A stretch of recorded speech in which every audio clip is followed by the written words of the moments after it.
ഫാലിയസ് നരിമാൻ നമ്മുടെ ഇന്ത്യ കണ്ടിട്ടുള്ള മുൻനിര അഭിഭാഷകരിൽ പെടുന്ന ഒരാളായിരുന്നു.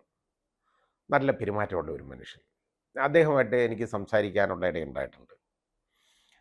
വളരെ വളരെ ഒരു കുലീനമായ വ്യക്തിത്വം ഉള്ള ഒരു മനുഷ്യൻ. അദ്ദേഹത്തിൻ്റെ മകൻ റോഹിൻറ്റൻ നരിമാൻ, അദ്ദേഹം സുപ്രീം കോടതി ജഡ്ജായിട്ട് ഡയറക്റ്റ് സെലക്റ്റായിട്ട് ബാറിൽ നിന്ന് കയറിയിട്ട് റിട്ടയർ ചെയ്ത് പോയിട്ടുള്ള ജഡ്ജിയാണ്.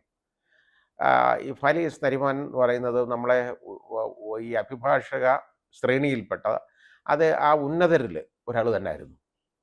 വളരെ നമുക്ക് എടുത്തു പറയാൻ ഒരു 5 or 6 പേരെ പറയുമ്പോൾ അതിൽ ഒരാൾ തന്നെ ആയിരുന്നു ഫാലിയസ് നരിമാൻ. അദ്ദേഹം പിന്നെ അവസാന കാലത്തൊക്കെ പ്രാക്ടീസൊന്നും ഇല്ലായിരുന്നു. പക്ഷേ അദ്ദേഹം പ്രാക്ടീസ് ചെയ്തുകൊണ്ടിരുന്ന സമയത്ത്, അഭിഭാഷകനായിരുന്ന സമയത്ത് ഒരു ടെററായിരുന്നു അദ്ദേഹം. അദ്ദേഹം മാത്രമല്ല, അദ്ദേഹത്തിൻ്റെ അഭിപ്രായങ്ങൾ വളരെ വളരെ എല്ലാവരും ശ്രദ്ധിക്കുന്ന അഭിപ്രായങ്ങളായിരുന്നു എല്ലാം.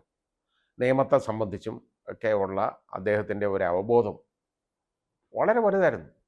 ഭരണഘടനാ വിദഗ്ധൻ എന്ന് നമ്മൾ പറയാവുന്ന കുറച്ച് ആളുകളിൽ അഗ്രഗണ്യനായിരുന്നു അദ്ദേഹം എന്ന് പറയുന്നതിൽ തെറ്റില്ല. അദ്ദേഹത്തിൻ്റെ വിയോഗം വളരെ നഷ്ടമുണ്ടാക്കുന്നതാണ് ലീഗൽ ഫ്രറ്റേണിറ്റിക്ക്.